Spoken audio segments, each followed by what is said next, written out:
সময়ে সময়ে নিজেকে আপডেট করুন, না হলে এই দুনিয়ার মানুষ আপনাকে ব্যবহার করে ছেড়ে দেবে।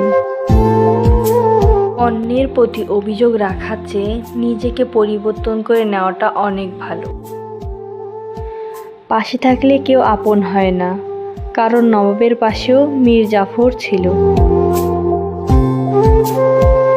মায়ায় জড়ানো যাবে না।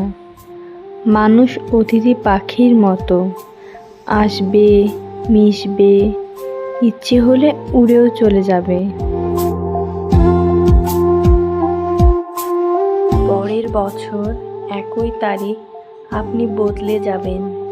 আপনি এখন যা চান তা আর চাইবেন না। আপনি এমন জিনিসগুলো চাইবেন যা আপনি আগে চাননি। বদলে যাওয়ার জন্য প্রস্তুত হন।